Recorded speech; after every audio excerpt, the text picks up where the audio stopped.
संध्याकाळची वेळ झालेली आहे। चला तर आपण स्वयंपाकाला सुरुवात करूया। स्वयंपाकाला काय करायचं बरं? त्याच्यामुळे आम्ही आज शेतातून पावट्याच्या शेंगा आणि इथे डबल बीच्या शेंगा तोडून आणलेल्या होत्या। पण आज आपण पावटा भात बनवूयात, असा चमचमीत आणि झणझणीत चांगला बनवूयात। आणि इथे घेतलेला आहे कांदा चिरून घेतलेला आहे, कोथिंबीर तुम्ही माणसांनी जास्त घेतली आहे, पण ती शेतातून आणल्यामुळे खूप छान गावरान कोथिंबीर आहे, त्याच्यामुळे ती जास्त घेतलेली आहे। इथे टोमॅटो चिरून घेतलेले आहेत, मिरची चिरून घेतलेली आहे। तर चला तर आपण बनवायला सुरुवात करूया। पण त्याच्या आधी व्हिडिओ पूर्ण पहा आणि कसा वाटला कमेंट करून नक्की सांगा।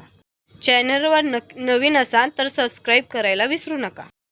आता हा लसूण आपण सोडून घेऊयात। लसूण सोलून घेतलाय। सर्वात प्रथम आपण लसूण आणि आल्याची पेस्ट करून घेऊया। आपण याच्यात तेल तापवायला ठेवलं होतं।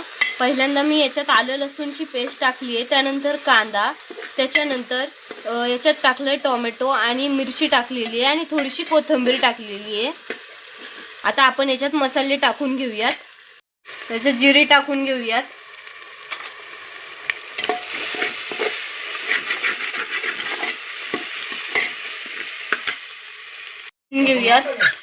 हळद टाकूयात। इथे बिर्याणी मसाला घेतला आपण, टाकून घेऊयात।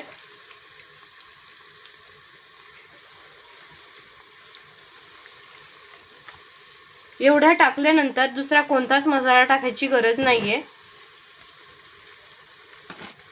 त्याच्यात सर्व मसाले असतात ऑलरेडी। तेच फक्त हळद आपण जास्त टाकून घेतलेली आहे आणि हे टाकलंय जिरी।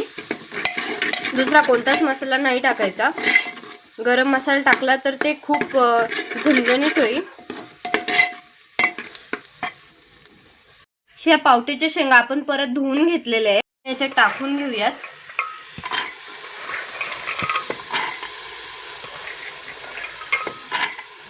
आता हे सगळे इन्ग्रेडियंट आपण मिक्स करून घेऊयात।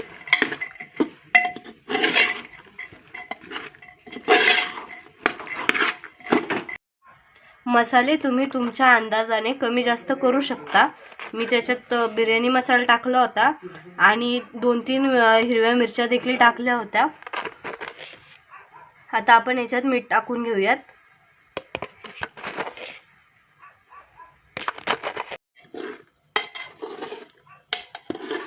आता आपण बाकीची राहिलेली कोथिंबीर टाकून घेऊयात।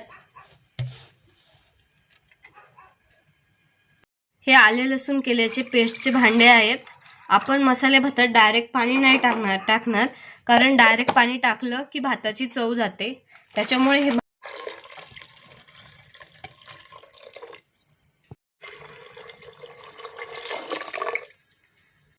हे मी अनारकली तांदूळ घेतलेले आहे।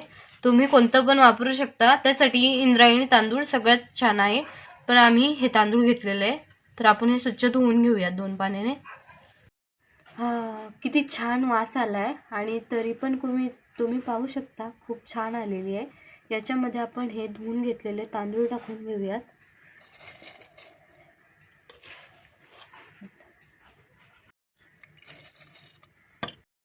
कुकरच्या रिंगला आपण भिजवून घेऊयात, थोडं ओलं करून घेऊयात, म्हणजे कुकरची शिट्टी लवकर होते। आता आपण या कुकरच्या 2 शिट्ट्या काढून घेऊयात।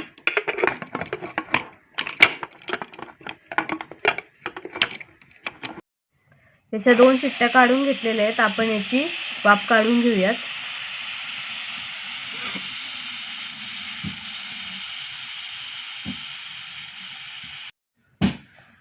हा आपला भात पाहू शकता किती मोकळा आणि सुटसुटीत झालाय, तुम्ही पाहू शकता। बघा किती छान झालाय।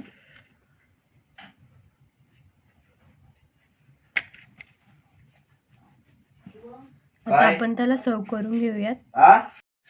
किती छान झालाय आपला भात, तुम्ही पाहू शकता। तर या खायला। भेटूया पुढच्या व्हिडिओमध्ये, तोपर्यंत धन्यवाद।